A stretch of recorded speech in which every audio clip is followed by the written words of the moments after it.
breaking news developments because this happened just within the last few hours. Iran appears to have fired somewhere between 150 and 250 ballistic missiles at Israel.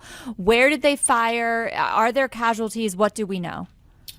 Yeah, so this was a major response to Israel's actions in Lebanon, including the killing of Hezbollah leader Hassan Nasrallah, as well as Israel's somewhat limited invasion into Lebanon earlier in the day.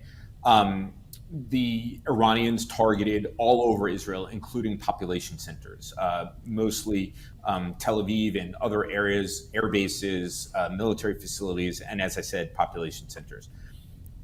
As of now, there are no reports of any serious injuries resulting from the missile strikes. The footage demonstrated that Israel's air defense system worked well, but there were so many projectiles that the air defenses couldn't handle all of them. And so there were direct strikes.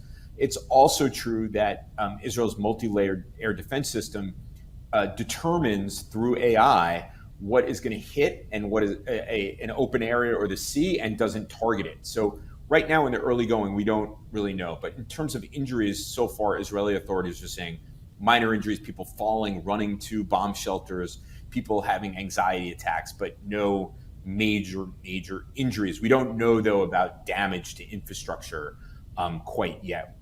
Waiting to hear reports from Israelis. I am hearing from Israeli contacts who are in their bomb shelters right now who say that for now things are over and they are safe and they're not aware of any major damage, and they're expecting a very significant response from Israel attacking Iran.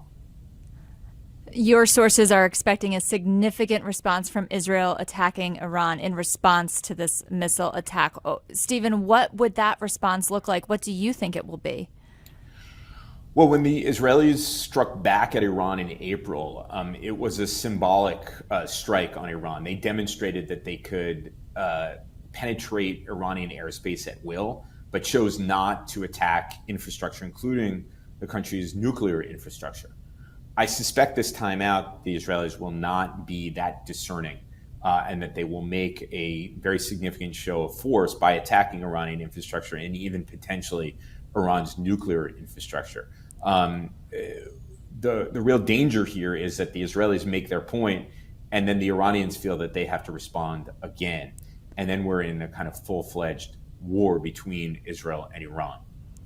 I was just about to ask, how likely is it that today's attack is the first step into what could be a broader, full-scale war in the region? Well, it really depends on how the Israelis respond to this escalation. And I think that they'll likely try to demonstrate what they call escalation dominance, which is that they can escalate far higher, be more lethal, and do more damage that the Iranians couldn't possibly match it. And it forces the Iranians back down the escalation ladder. That's where I think the Israelis are going. There's no way that Iran can launch anywhere between 150 and 250 ballistic missiles at Israel without the Israelis upping the ante.